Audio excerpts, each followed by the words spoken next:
Shalom saudara terkasih dalam Tuhan Yesus Kristus. Senang kembali berjumpa dengan saudaraku sekalian, khususnya saudara-saudara seiman dimanapun saat ini berada di seluruh Indonesia. Saya berdoa roh, jiwa, dan tubuh saudara dipelihara sempurna oleh Tuhan kita Yesus Kristus. Amin. Nah, hari-hari ini saudara kita melihat beberapa wilayah di Indonesia terdampak bencana setelah kota Parepare, banyak rumah yang hanyut di bawah banjir saudara. Ada banyak orang yang menangis. Kemarin saya melihat di video-video di grup WhatsApp, banyak rekan-rekan yang mengirimkan kondisi Cianjur mengalami gempa ya. Kita melihat apa yang terjadi hari-hari ini saudara adalah bagian daripada pengenapan apa yang ditulis di dalam Alkitab. Ketika satu saat murid-murid Tuhan Yesus bertanya kepada Yesus, kapan semuanya akan berakhir Tuhan?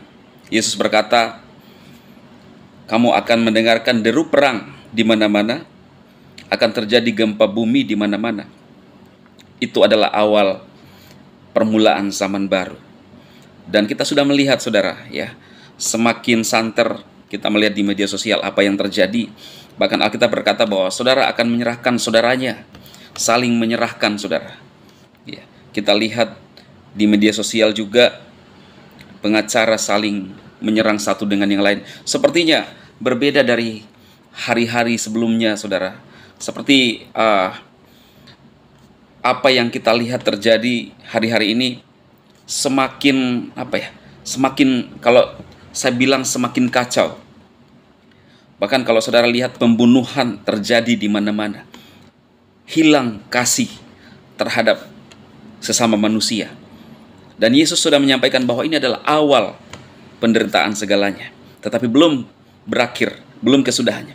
Saya ingin berpesan kepada saudara sekalian agar kita tetap hidup di dalam tuntunan Tuhan. Tentunya ini sulit dipahami oleh orang-orang yang tidak mengerti kebenaran. Menjelang kedatangan Tuhan Yesus yang kedua kali untuk menghakimi umat manusia dan menjemput orang-orang percaya, semuanya akan digenapi, semuanya akan terjadi saudara. Tetapi Alkitab berkata, berbahagialah orang yang bertahan sampai kepada kesudahannya. Alkitab berkata akan terjadi kelaparan di mana-mana. Kita lihat saudara, resesi ekonomi terjadi. Tetapi Alkitab berkata, aku akan menyertai umat-umatku sampai kepada akhir zaman. Saudara percayalah, kita orang-orang yang percaya kepada Kristus, yakin sungguh-sungguh bahwa Yesus telah menyertai kita. Yesus adalah Immanuel, yang artinya Elohim menyertai kita saudara. Mari saudara, saya tergerak berdoa bersama-sama dengan saudara, berdoa bagi saudara-saudara kita yang ada di Cianjur. Mungkin kita tidak bisa berbuat banyak terhadap saudara-saudara kita, saudara, tapi minimal doa. Dan saya percaya doa orang benar dengan yakin besar kuasanya. Apa yang kita harus doakan, saudara? Supaya mereka dikuatkan, mereka mendapatkan kekuatan, mereka mendapatkan penghiburan, ya. Bahkan kasih anugerah Tuhan melimpah atas kehidupan mereka. Saudara, mari kita ambil waktu sejenak dimanapun saudara saat ini berada, khususnya saudara seiman, mari kita berdoa.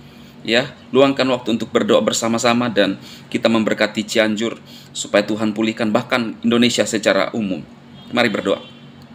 Bapa, kami bersyukur pada saat ini Tuhan buat anugerah-Mu sampai pada saat ini kami boleh ada dan ada dalam perlindungan Tuhan.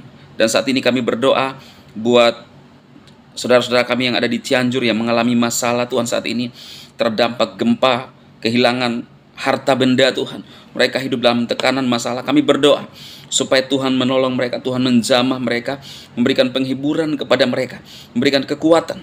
Sehingga dalam kondisi yang tidak menentu Tuhan, mereka mendapatkan kekuatan intervensi kuasa roh Tuhan dari surga, pencipta langit dan bumi. Nyatakan kasih-Mu. Terima kasih bahkan secara umum kami berdoa bagi Indonesia. Biarlah kasih anugerah melimpah atas bangsa kami Indonesia. Indonesia dijamah Tuhan, dipulihkan Tuhan untuk kemuliaan-Mu. Terima kasih Bapa. Dalam Yesus Kristus kami berdoa kepada Bapa di surga. Haleluya. Amin. Tuhan memberkati saudara sekalian. Amin.